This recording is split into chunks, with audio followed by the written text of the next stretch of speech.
Unscripted with Bill Krackomberger. It's what we do. Thursdays, hour number 2. Crackman here, behind the scenes, talking about antiques and stuff. How you doing, man? My final You're coming with this stuff. Yeah, no, I know, but it's just nice to come in here and be able to, terrorize a sports book a little bit easily. It's more easy in the morning. I usually don't come down this way, so great restaurants here. So we're gonna head downtown and on Thursday. You know how many shows I've done here? No, you could tell me. I've done the math. 6.5 years of a numbers game. Right. A year and 10 months of primetime action. Right. Subtract vacation.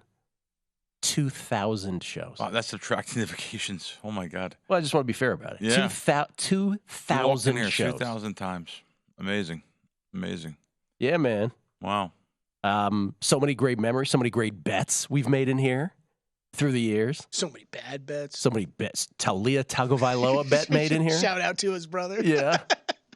That bet lasted, 24 hours for the Heisman? It wasn't even. It was a Thursday night football game, and you were all about it. He threw 3 picks by halftime. Gill was so convincing, got me on board, and like probably one of 3 college football futures bets I made all year. Got me on board 45 minutes before the game. I think he had 3 picks in the first half. You are welcome. Yeah, I owe you for that one. Billy, you've been a huge part of this, though. I didn't do the math on how many times you've been in here, but it's been a lot. It's been hundreds for sure. Yeah. That's it has. It's been a nice ride, and it's going to. We're going to continue on. We're going to start going to Bar Canada. Is that what it's called? Bar Canada. We'll let everybody know that. Yeah, coming up. Should I not told that's everyone? All right. It's already out there now. Oh, but yeah, that's where right. we're headed. But we're going to say it tomorrow. It's no big deal. Oh, okay. You didn't jump the gun on anything huge. Okay. Yeah. So it's. And that's the story, and so we've had such a great time here, and I appreciate you coming in here every Thursday, almost from the very beginning. Yes. Man. Yes. Almost from the very beginning. Yeah. And what you and I do is very different from everything else, and so I've always I've said this to you off air, but I'll say it to you on air. I've just so appreciated that, and can't thank you enough for all these times. Thank you for giving me that voice, also, though, because if you go from VSiN, I think I'm gone. No one wants someone that speaks their mind and talks about everything and without unscripted. Unscripted. Yeah. So you and I went to dinner yesterday. Last night. Yeah. Went to dinner. 4:30 call time. 4:30 call time. We got walked around the Italian American Club, which I always go there, but I've only been in that back room maybe 2 or 3 times. So I say back room. This place has been there since 1960, and the back room there where it hosted the likes of, everybody. My God. And you want to say Frank Sinatra because he was in there a lot of times, but not only that, the entire Rat Pack, the old, some of the old actors. I didn't realize it. We filmed the scene for a new reality show last night there that's going to be on supposedly throughout the season. I don't know how many episodes, but Gill and I filmed the scene there, and we had Angelo Casero, who was the original president of the Italian American Club. He came in last night and gave us a full tour of the Italian American Club and told us stories from back in the 60s, 70s, and 80s, and all the different stars that were there. I never really think about it until he said, like Jimmy Durante, like people like that. And a lot of people may not know these were like legendary stars. Ernest Borgnine. Ernest Borgnine. There was some big, and even like he just said, he said Shecky Green just broke his leg. Green broke his hip there. He was on stage and he unfortunately broke his leg. And Shecky's like 94 years old. Shecky used to open for Frank Sinatra. Shecky got drunk one night and drove his car into the fountains at Caesar's Palace. Sure. That's like one of the big stories with Shecky. I mean, who doesn't do that? Yeah. It's funny when you drive past Caesars, people don't even realize that because the Bellagio fountains are so luxurious and so big. It's right next door. But those fountains at Caesar's Palace, I think there's 3 big round fountains. That was a giant attraction here throughout the, when they built it, I guess, late 60s, 70s. Did Evel Knievel do something on them? Evel Knievel jumped the fountains. The fountains. Yeah. It was a really big thing. And now we drive by now, you don't realize these little, looks like little water holes. You barely notice them. Yeah, you're barely totally noticeable. right. That was a giant thing back then. I was about to say, do they still even exist? Oh, yeah. They're there. I probably walk by them all the time. Yeah. No, they're but back then it was a giant feat. Now it's just the Bellagio fountains next door, the real deal. But so going back to that, and I don't realize even the stars that come in there now. You know, I was a big Steve and Edie fan. They were the Steve Lawrence, Edie Gourmet. They were on Johnny Carson 27 times, I believe, the biggest amount for any couple on Johnny Carson. Really cool. But so they used to go in there all the time, and I've seen them a couple times, and always very gracious, very nice people, classy, old school people. I use that word a lot. I'm sorry. I know some people there's actually some people that listen to the show and say, "Oh, you use old school too many times." I'm going to use it all the time. That's the way it's going to be forever till I die. It is what it is. How about Joe Pesci? I didn't even know. He's like, you know, whenever Joe Pesci's in town, he lives in California, but he always comes in here. And Joe Mantegna was in there the other day, the actor. Yeah. Well, I like him. CSI, but he's also been on a lot of other things. Oh, a lot of stuff. Yeah.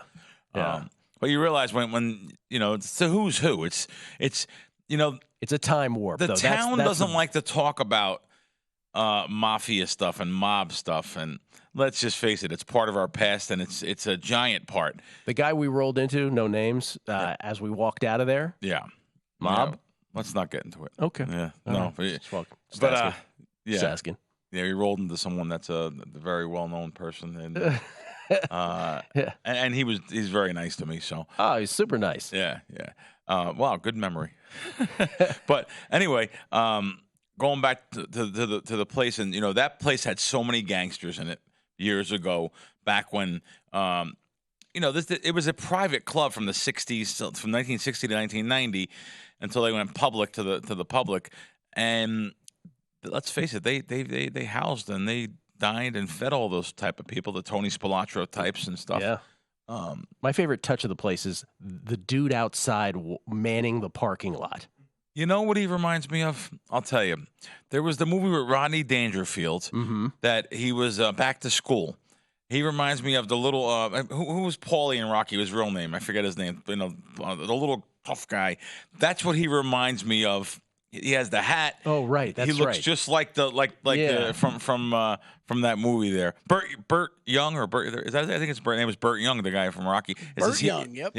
He was also in Back to School. He played a little bodyguard type of guy, and that's what he reminds me of out there. He watches all the cars. Yeah. You know, you give him a few bucks. No one gives money anymore, though. I noticed that too. Even like the Mater D's and stuff, no one really gives money anymore to. Well, I don't think people get, if you're there for the first time, I don't think you understand that he's watching the parking lot, because he's just a dude who's just like, hey, he's like, why are you? He opens why is every this door. random He guy opens the front door for me. Yeah. He opens the door. I think the second time you go, you start to understand. Oh, you're watching. You're making sure all of our cars are okay. I get it. Yes, very good. Yeah, very good. And that's what he does. Listen. The place has been there 63 years, so you understand the area is not the best area. We're talking about the Italian American Club on Sahara, right? Almost by Boulder Highway. It's down past. It's literally half a mile from Boulder Highway. I just bring it up because these are those places, that Piero's, the owner of Piero's came by our table yesterday. Yeah, the owner of Piero's came over to the table These kinds of places are still these old school Vegas things that exist today. Yes. And so for anybody who's just coming, because I know most people come just to spend the weekend on the Strip and gamble and go to the pool, and I get it. But if you ever have a spare night where that's unaccounted for, it's just I can't recommend it enough. That's right. Just Uber over from the Strip. Yeah. And literally it's a $15 Uber ride. Yep. It's so much worth it.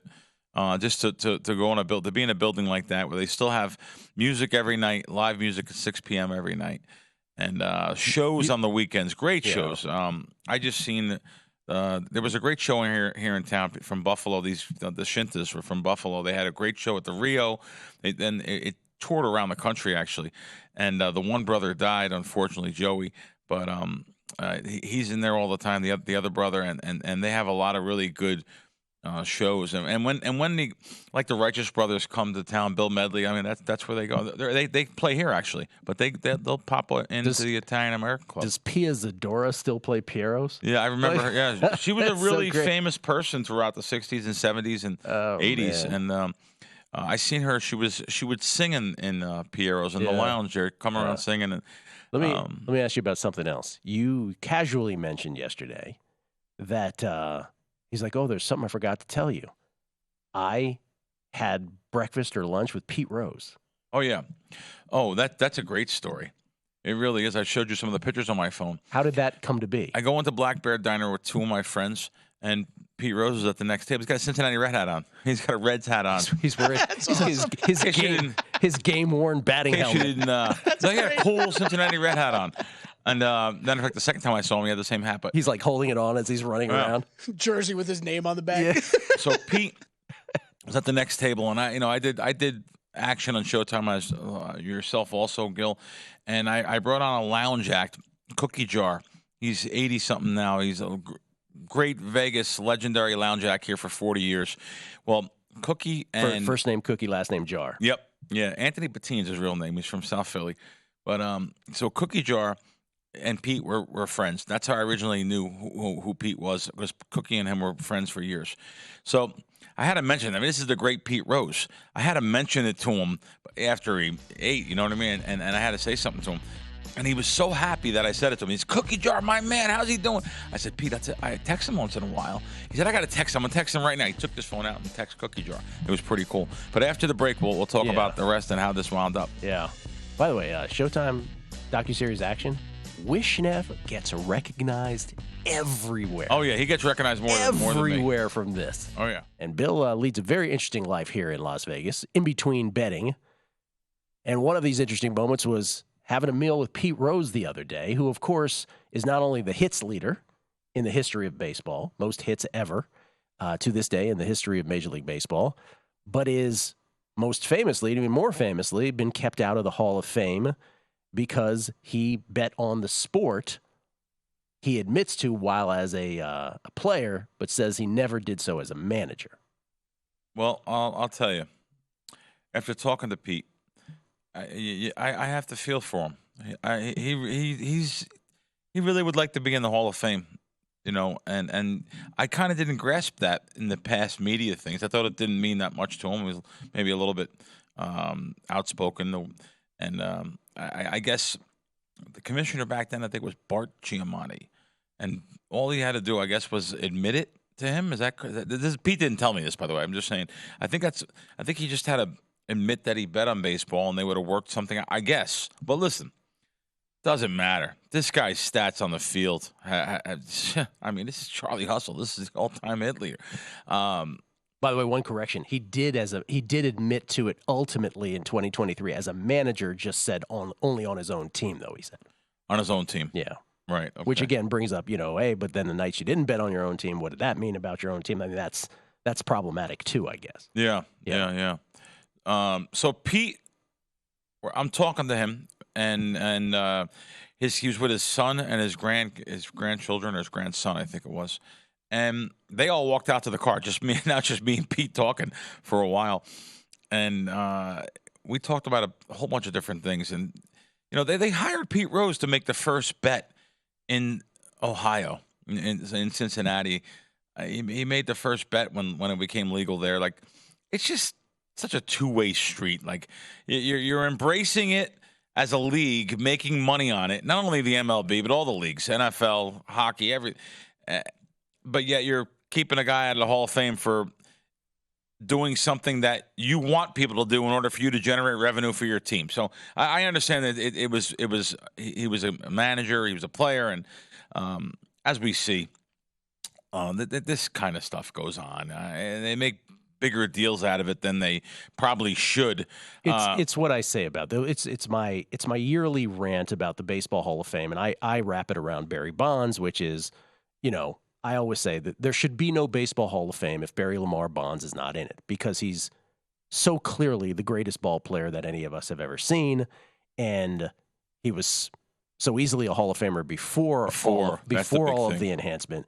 And my point in all of this is, regardless of whether you agree with the details that I just suggested on all this, regardless of how you feel, that our role with Halls of Fame isn't to be the arbiter of justice and of what is right and what is wrong morality-wise. Our role is to be the caretaker and the shepherd, and to be the steward of such an institution so that future generations can make their own determinations. In other words, if you want to put Barry Bonds in, or Pete Rose, then just have a plaque that states, hey, while, he was also marred in Barry Bonds' case, allegations of taking performance-enhancing drugs. In the case of Pete Rose, he admitted to betting on baseball.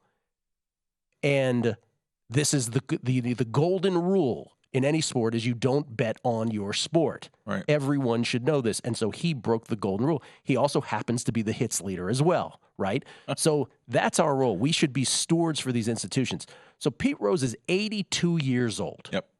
Has he not done enough time served in his life, right? Being this guy shunned for breaking the golden rule, that we can't do him the grace of inducting him before he passes. Yes. And, throw out everything that you hear about him, too, and stuff, and there's other stories out there and stuff. We're talking about his performance on the field as one of the greatest baseball players of all time. That's what we're talking about here. So I agree with that. But then you put him in, you got to Bonds has to go in. I mean, you have to think. There's no point in having a building without it. There's no play. Yeah, come on. Roger Clemens only the later part of his career he did this. He already had the numbers to be in the Hall of Fame, but he did it because he wanted to get a couple extra good years. Right? It was like the thing to do. There were amongst dozens and dozens and dozens of players in the league, and for his family, to take care of his family, to get a couple extra years. By the way, he said this, so I'm repeating what he said. He wanted to get a couple extra years, maybe $40 million. I think it was $40 million, for his kids and his family down the line. So, yeah, he did do it. But his numbers on the field, you brought up the best one, though, really. Bonds is just ridiculous, his numbers. And, yeah. You enjoyed your time with Pete, though. It affects him, is what you're saying. Though. It was, yeah. He's. It does, yeah. In other words, he invited me over to his. He was really nice to. I tell you, I have a newfound feeling. I didn't post them. I'm going to put them up on Twitter, the pictures and stuff. Took some nice pictures, just asking a lot of questions, which I didn't expect. He was asking questions of me. One of the pictures is him, his mouth's like open, talking to me, asking questions, and it's just like sports betting in this town is not a big deal. So you talk about it with someone like that, and like he said, he just came back. He went to Ohio last year, and then they pay him a lot of money for a lot of different things like that. Listen, when he's in that, I don't know the name of the store, but there's a store right in the mall there. He's in that Field of Dreams type of store. MGM Grand over there. Yeah, he's at MGM. Yeah, he's in the MGM. That's right. He's in the MGM mall there. Yeah. I've seen him there once with Teddy Atlas. Yeah, and then I seen him in the other store at Caesar's Palace there signing too. He's like one of the biggest guys in there that sign autographs and sign stuff. Yes, he gets paid for it, like everyone else. Listen, one of the greatest shows I ever seen was when I went in and seen Phil Rizzuto, Yogi Berra, Don Mattingly. Those three guys were so nice signing things. What a three really cool guys. And then you had Joe DiMaggio down the end, who wasn't a cool guy. He was almost nasty. And like, give me a ball. He's throwing balls back and forth. Ted Williams, same thing. And these are the legends. And he's the one that is most, revered in Americana, right? He's the one that brings home the good feels to the boomer generation. That's right. You're right. It's so interesting. In all your time, I'll get to the question, but I just want to say one more time. I just feel like the man didn't kill anybody. You know what I'm saying? Right. He committed a sports crime. Yeah. He did. Yep. He took a long time to admit it. I get it. It ain't a good look. But my God, before he dies, can we just give him some? Not going to happen. It's not going to happen. No. That's the thing. But I find that so arrogant. It's terrible. Right? Just like, oh no, we will decide. We will not allow future generations to know that you were even here. Right. Anyway, what's the athlete in your comings and goings that you feel was the most, just based on public perception versus your experience with him, either to the good or to the bad? Who's the one that had the incongruent sort of thing? I'll have to think about it. I'll come back next break with that. DiMaggio's a pretty good one. Yeah, DiMaggio was definitely a good one. I met DiMaggio twice. Now, the one time I met him walking into Tyson Spinks. It was like 88. I went to that fight in 88. I was like 20 years old, 18 years old. 91 seconds. Yeah, the 91-second fight. I'm online at Trump Plaza, which next door was the convention center, but they called and sponsored the fight, and they bring in Joe DiMaggio and put him right in front of me, like in front of the line. So the great Joe DiMaggio, dressed up impeccable. He always dressed really nice, and they bring him in there with his lawyer, who wound up robbing him in the end, by the way. But put him in front of me online, and I said, Joe, can I, you got in front of me here. Can you sign an autograph? My ticket. I give him my ticket, give him the thing, and he says, I got my own pen, young man. Took a pen out, signed it. So that's my Tyson Speak, and he was actually nice. Well, that's the other thing. Even as I asked that, and you know this just from you being you, because you Right. wear a Kangol, you're iconic. People can in this town, people will spot you from a long ways Sure. away, and you have to be aware that every one of those interactions is going to form that person's opinion of you till the end of time. And so you have to be polite at all times. And if DiMaggio had one bad day, it's allowed. I'm nice because my parents taught me to be nice. Well, yes. And my father wouldn't want it any other way. Correct. You have to be nice to people. Yeah. Some people are just, they have that ingrained in them. But there are others who are not so wonderful. There are others. There are others, that, especially like celebrities and stars and stuff like who's Charlie Sheen's dad? I can't think of his name right now. Martin Sheen. Martin Sheen, one of the nicest guys I ever met. Yeah.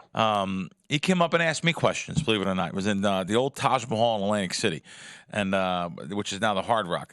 Like one of the nicest guys ever. But Lionel Richie, nicest guy. Lionel Richie's very nice. Very nice. Very nice. I've heard that. I've seen him in shows, but I know from John Orlando and Tony Orlando. He just acts like he's just a normal dude. I'm like, you are not a normal dude. Yeah, no, he's absolutely not. Yeah. Yeah. But then there's other people that are just totally different. Look what happened to Britney Spears. Didn't she go in and say, didn't she go up to someone and like well, that was a while back. Yeah. It was like a whole month and a half ago. She's had her, how can I put this, ups and downs. Oh yeah. She's out there. Yeah. Space cadet.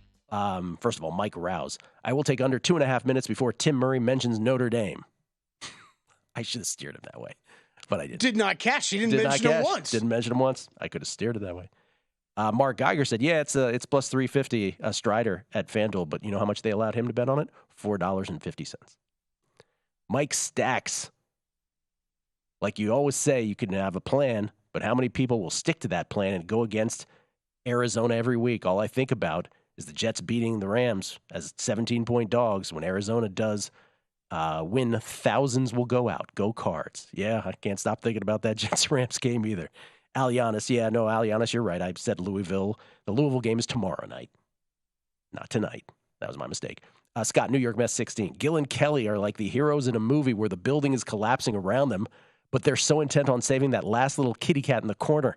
Thanks for troopering out. That's exactly what we're doing. We're saving the kitty cat in the corner. Jesse Nix on Michael Moe, one of our tennis picks this morning. Steam much? He said Moe minus 130 last he saw it. Has that match started? I think it's probably started. Corbin, hearing you guys talk about the spread for the Washington game this weekend, and you two hesitate to lay the -7. There's now only two ways this game is going to go. Late upset by the Cards that breaks the hearts of survivor pools everywhere, or a complete blowout. Yeah, you're probably right. Mike Brown, elite football owner. Oh, just hoping guessing lines happens. Chrissy's on the show tomorrow. Lot of feedback on Chrissy's appearance from earlier in the week. Scott C., my annual cross-country trip to the Point. If you guys want anything from Starbucks, let me know. You've been helping my bankroll and crushing my weekday morning blues for several years. Thank you, Scott. That's very nice. Auburnist, as an SEC alum, I totally agree about the chant. I didn't go to the University of the SEC and extremely satisfied to watch Bama or Georgia go down in flames. He is extremely satisfied to see that. He doesn't want to do the SEC chant. Who tweeted that? Auburnist. There we go, Auburnist. Good job. There you go. Respect. Trust the glove. He says, congrats on 2,000 shows. Just think, 8,000 more shows to be an expert. That's the Malcolm Gladwell thing. You got it 10,000 times. That's right. That's great. Charlie D., USA #1. Congratulations on 2,000 shows. Gill, you I didn't bring it out to be congratulated, but thank you. Gill, you bring on the best guests, and how you work with every type of personality is amazing. Continued success to you. We're not going anywhere, but thank you. That's very, very kind of you. Riley Grannon, when Bill Krackomberger said Shecky Green broke his leg on Numbers Game this morning. I thought initially he was referring to the great racehorse sprinter from the early 70s. Get well wishes to the 97-year-old human, Shecky Green. Wow, He's got to point out the human Shecky Green. He also points out that Burt Young in Back to School, the quote, "My two sons, I put one through college, the other I put through a wall." I love that. Stephen Vegas, speaking of old school spots, Michael's at the South Point. My girl took me there Friday for my birthday last week. Open 42 years. Our waiters had been there 42 and 28 years, respectively. Legendary service, and the experience was like a trip back to a forgotten era. Must go in Vegas. Love that place. Absolutely right. Love Michael's. What do you say, like a little sand wedge from here, would you say? Yeah, it is a sandwich here. Just make sure you bring your wallet. 42 years. and 28 years? For who was waiting on them? Wasn't always at this location, though. Barbary Coast. Barbary Coast before Barbary Coast, but they brought over some of the waiters. And not only that, they brought up the front door is the same. The ceiling is the same. The mural on the ceiling. There's some other things that are the same there, too. The big captain chairs. It's really, it's an ultimate experience. If you guys want to taste old school, classy Vegas, that is the place. And if you want to go down to Italian American Club, it's exact opposite, but it's about not the exact opposite. It's kind of draws parallels, but it's about 1/3 less the money. Chrissy was kind enough to take me to Michael's a couple weeks ago, and to our right was Mark Davis, the owner of the Raiders, eating with Jim Gray. Jim Gray's always hanging on to Mark Davis. Speaking of Pete Rose, I'm not a Jim Gray fan, but go ahead. The famous Jim Gray 1999 interview with Pete Rose, where he ambushed him, trying to make something out of himself. Michael Gaughan was in there. Nobody was paying in there that night. Wow, nobody was paying in there. That's cool. Chance Copperpot. It's true. Wishnev and Crackman, my favorite part of Action, the docuseries. I relate to them both, and they're personable and honest rock stars in my world. I'd recognize both immediately. Wishnev is like at the buffet, and these two ladies just random have nothing to do with sports. They go, "Ain't you the guy from the documentary?" And he's like, "Yes, I am." He loves it. Good man. He's cool about it. I'm just amazed at, like, after all this time. That was it, 5 years ago now, 4 years ago. Yeah, we made it in I guess 2019. It showed. Yeah. So yeah, it's been 4 years. What was this for? E. Feezy, Eric. He says it's still on demand everywhere. Yeah, it's still under the first thing on Showtime. Right. When you look at the documentaries, it's under the A, so it's Action's right there. Well, the Todd Deanna thing was really great. It was so good. It was good. That really was. Yeah. That really was. We were going to go visit Deanna this Is he here? Weekend. Todd here? He was. He left yesterday. Okay. Yeah. Eric E. Feezy, he says, are you able to get down? Oh, this is a great question. Are you able to get down on the Right Angle Sports picks during your show? They tend to drop around your showtime. I have to balance being in meetings, and it's a total scramble. Got to get the CLV. The answer is no, and I'm keenly aware that they're dropping their picks during the show, and I can't multitask it with what they're doing if I wanted to. Well, it's tripped us up a couple times. Like we were talking about games and we're like, wait a second. Yeah, what's happening? Why has the spread moved like 3 points? What's going on? J-Rod, Hall of Fames are museums, and they should tell the entire in Capitals story of the sport, without question. Amen. Rich PSM, underappreciated Pete Rose stats, since we were talking about Pete. Lead the majors, by the way, we have a million tweets on this. Lead the majors. Oh, this is a great one. He led the majors with a .335 average in 1968 when no one was hitting the pitchers like Gibson. Mound lowered afterwards. And DP says, he says he really misses your podcast. Oh, yeah. No. We're What are you doing besides this nowadays? What's your story? Too much, though, to be honest with you. It'd be tough to get the podcast in now. Now, we're filming 2 different reality shows I'm filming now. One at the ones we did last night. I'm filming another one at Westgate. And then I'm doing this show, of course, but I'm doing the Fox. I'm doing a lot of stuff for Fox. So I'm doing the Fox weekend show on Fox, countdown to kickoff, 7 to 10 a.m. on Sundays, our time, 10 to 1 East Coast time. But I'm doing other shows in between promoting that show on Fox. So they have me doing 3 other shows in between. I do Doug Gottlieb, I do a spot on... Oh, boy, that's embarrassing. I don't know the host names so bad. And they're big names, too. But, I'm doing this show with that guy, guy. No, I just do spots on their show. Well, because we only just started it last week promoting this show. Okay. And speaking of that, the great Chris Felica doing a podcast with Jeff Schwartz, who's my co-host on Sundays, Jeff Schwartz. They're doing a great podcast they're starting up. Look forward to that. So Chris Felica will be a regular on a numbers game every Friday this year. College football, as will Dr. Bob, each and every Friday. So we look forward to having The Bear, who's doing not only college football podcast, but also pro football podcast. It's a college and pro one I think he's doing with Jeff. So that's great. And I think I'm allowed now to say that Will Hill will be a part of the one as well. Well, yeah, it's on his Twitter. So, there you go. Yeah. So I'm very, very pumped. Good stuff. So, but however, though, I had a podcast for years that this company over in the Netherlands sponsored. And after 4.5 years of having ridiculous guests from everyone in the sports betting world. Guests, oh, God. I just think about Dick Vitale being on all the time. That's like the Dickie V. I love him. So he was on the show. But all these different guests that were on my show was so great. Have NFL stars, all the poker stars, Helmuth, Negrano. I came in one week and I said, "This is the last show." I said, "Okay, no problem." I mean, it was an hour a week. And they were paying me a ridiculous amount of money. So I kind of thought maybe a pay cut would be. I would have took half the money, but.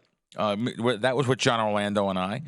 And, I'm a little bit rested on my laurels. Didn't really shop the show like I thought I was going to in August to start up for, the September football season. I got to tell you something, though. I talked to Steve Fezzik the other day. He's doing a new podcast. It's tough to fit a lot of – I'm a sports bettor. Yeah. I bet sports for a living. Oh. That's what I do.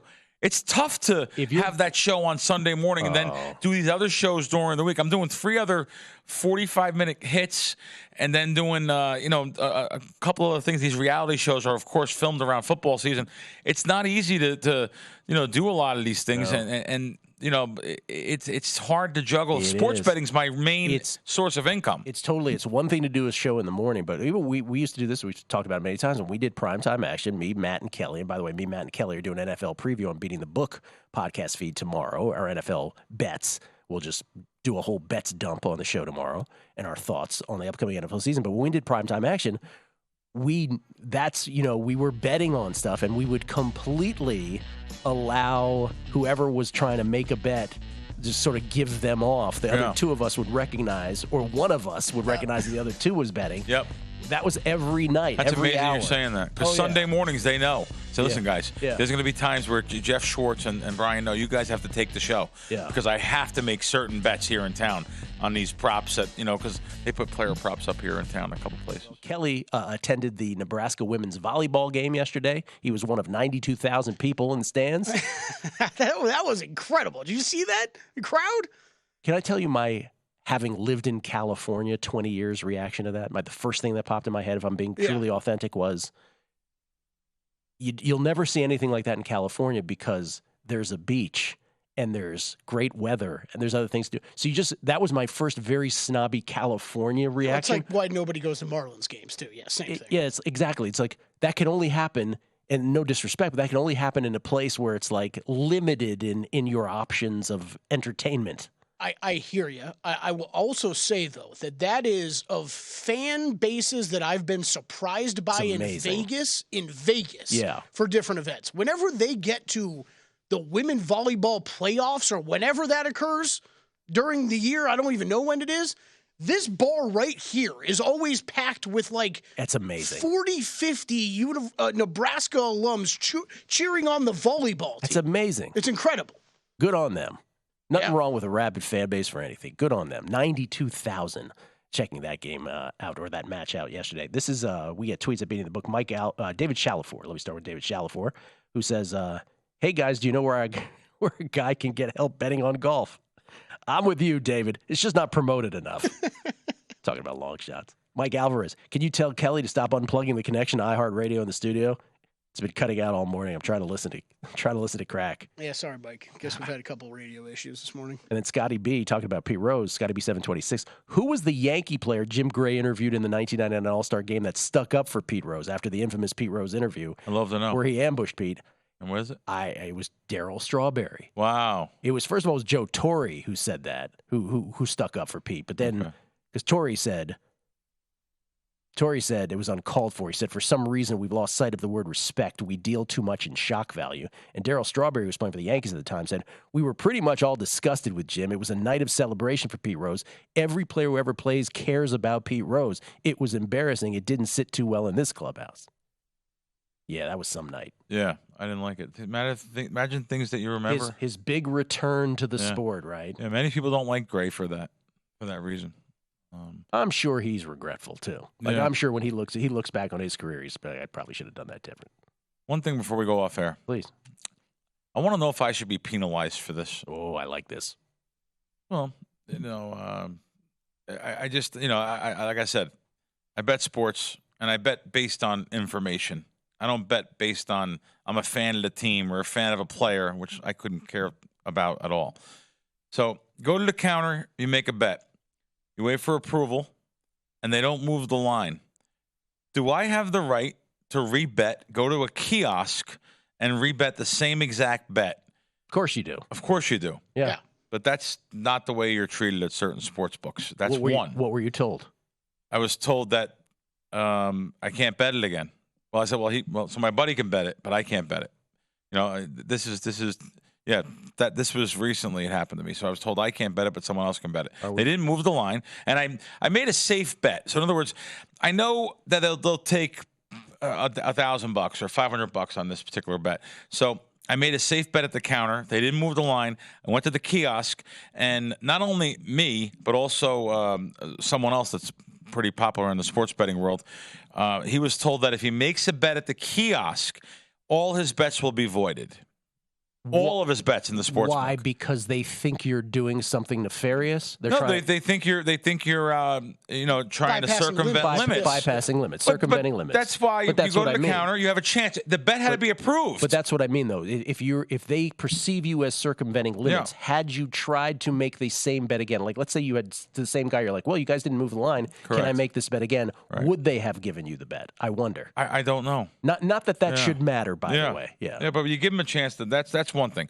My second thing is, I'll say it again. It happened to me a couple of years ago at stations. So if I get the information, or Gill or Kelly, you get information a quarterback is not starting, that hasn't hit the public yet, go to the counter and you make your normal size bet on that team, against that team.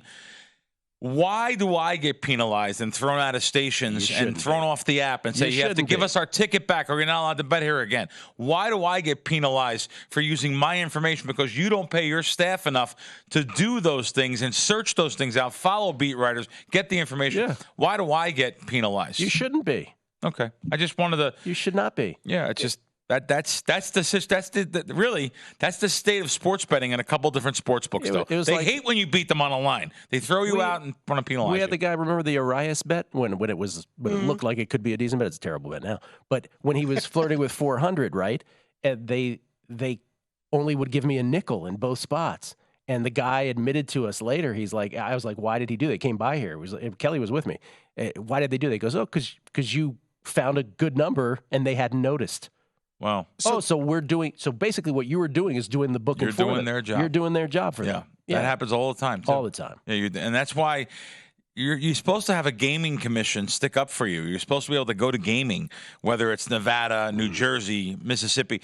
You're supposed to have a commission that sticks up for you. But the problem is they don't gamble. They don't bet. They just think, oh, my God, you're doing something illegal. You're doing something wrong against the casino. Again. Which we get paid indirectly. If there wasn't a casino, I wouldn't have nothing to control. Again. I wouldn't have nothing to police. Again, since you bring it up, in addition to all the lies that the Westgate told about me, that whole commission hearing was a kangaroo court where everybody's in with everybody, right? Like it was completely, again, that scene from Casino where they go, hey, Gill, just remember, you're our guest here. It's completely that. Yeah, I was actually referring to Mississippi when it happened to me. I lost something with the gaming control board there. The agent I spoke to, the boss I spoke to, they wanted nothing to do with it. They're there to protect the casinos. They don't even care, basically, whatever. Now, I'm not saying this. I'm not saying I go to the counter here and something is plus 7.5 that should be minus 7.5. I'm not saying that. All I'm saying is something you had at 80-1, that's 40-1 at other books. Mm-hmm. Well, maybe it's 80-1 because took big bets on other positions. You're looking to get off that position a little bit and take other bets. That was the situation that happened to me in Mississippi. Well, if they move the line before you're able to put in the bet, that is a gaming violation. Period. Well, right? How can you ever prove it? Oh, someone betted at one of our other properties. Or someone betted on the app. That's exactly what they do. That's what they say. That's exactly what they do. But that's a great point too. You're in a delay. You're on a queue. You're waiting for an approval. And if something was plus 8.5 up, sorry, it's 6.5 now. They did that again. One that didn't get home was the C.J. Stroud #1 pick. They did that to me right as it was happening. Right, one of my bets. They're like, oh, now now it's this. I'm like, what? Yeah. It's spun and you moved the line. You're doing their job. Someone else bet it. Someone else bet it. Yeah. And do they have to prove that? Do they have to, if it is a gaming case, do they have to prove it? No, because they're a private property. They can do whatever we want. They can do whatever they want. And don't forget, like Gill said, Mr. Rothstein, you people will never know how it works out here. You're all just our guests. You're all just our guests. You're right. That's all it was, dude. It's the greatest line. That's all it was. The guy who was the president of Westgate used to be the head of the gaming, and right before the remote one, because it was during COVID, started, he goes, "Oh, by the way, I just want to let you guys, I'm here." So the people that had worked for him, like oh, the whole thing it's just ridiculous. We're still a cowboy town in many ways. Oh yeah, we're still a cowboy town in many ways. It's like the companies that were trying to get legal here. Listen, you don't think DraftKings and FanDuel and these companies want to be legal to take bets in Nevada? I don't know how Fred finally are taking bets over at Virgin. Is that correct? They're open now? They apparently are open now. Have you been over there yet? No, I haven't. I have not. The other one that I saw yesterday that I was unaware of is Yahoo now will be in the Venetian. Did not know that. No, I didn't know that. Yahoo Sportsbook. Did not know that. Really? Yes. I don't know if that's just name. But I got an email about it yesterday. The Bet-Fred one, I can't walk in there. Too many ghosts. Oh, yeah. I can't go in there. Resorts World, we have another sports book. When we talk about Resorts World, I have that app. I check their lines all the time. Just to see. Do they take bets off? I went to put bets on the kiosk, and they changed lines on me. They took one bet for me once. Multi-billion-dollar corporation, beautiful $5 billion casino. Yeah. They wouldn't take a $500 bet off me. Yeah, I haven't been there in a long time. Yahoo Sports, powered by William Hill. Okay, William Hill. Okay, so they went in partners or something. Yeah, I didn't think they'd let no one else in here. Powered by. By the way, do you understand the whole Caesars William Hill thing here? No. I don't either. I don't get it. I don't. Yeah. And once again, let me just a plea on behalf of everybody here. Caesars, can you please fix the app? Can you just fix the app? I really like it when it works. I understand. Much more betting options than the old app, but there's so many more options. If we could only allot 3 hours to make the bet through all the glitches, we'd really appreciate it. It is wild. Yeah. It's getting worse is the problem, I think. I want the best. I want the best for the people. So next week I'll see you downtown. Yeah, man. Wow. All right. Thank you, Bill. It's been a nice run here. It really has. Party's over. Go to VSiN.com/subscribe to become a VSiN Pro subscriber today.